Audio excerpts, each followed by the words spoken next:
There's news tonight about a disease that odds are affects someone in your family. Diabetes is one of the world's fastest growing chronic diseases. Over 463 million adults around the world have it. That's 1 in 11 adults. And more Canadians are getting diagnosed at a younger age. From 2010 to 2017, the number of Canadians living with diabetes increased by 28.7%. More than 3 million Canadians have been diagnosed with it. And now doctors are sounding the alarm about a hybrid form of the disease that also appears to be on the rise. Jeff Semple explains in our top story tonight. For the past 20 years, doctors have been keeping a close eye and ear on Andre Marcineau.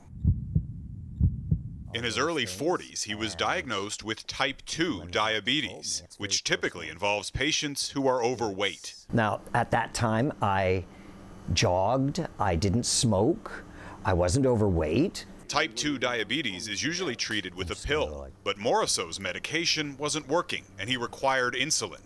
Then, a few months ago, his doctor discovered that his diabetes was different. The doctor said, you know, Andre, I think we have a special situation here. He goes, we think that you may be type 1 after all. Diabetes patients typically fall into a couple of categories. There's type 1 and type 2, which represents the vast majority of cases. But physicians are also noticing a hybrid combination type of diabetes in some patients, unofficially known as diabetes 1.5.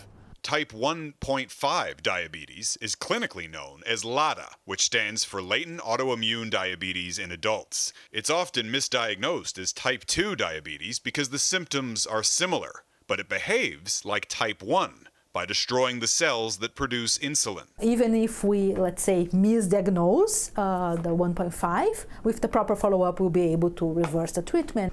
The increase in these rarer forms of diabetes corresponds with a rise in the disease across the board. Type 2 diabetes, by far the most common, used to be associated with older patients. So we are seeing more people having diabetes earlier than it used to be because of our lifestyle. Even in children, we are seeing more. She says even a small amount of regular physical exercise, which might not be enough to lose weight, can still significantly decrease your risk of diabetes. We talk about the climate emergency, and I think diabetes epidemic is an emergency in itself. And the odds are getting worse. A 20-year-old Canadian now stands a 50% chance of developing diabetes.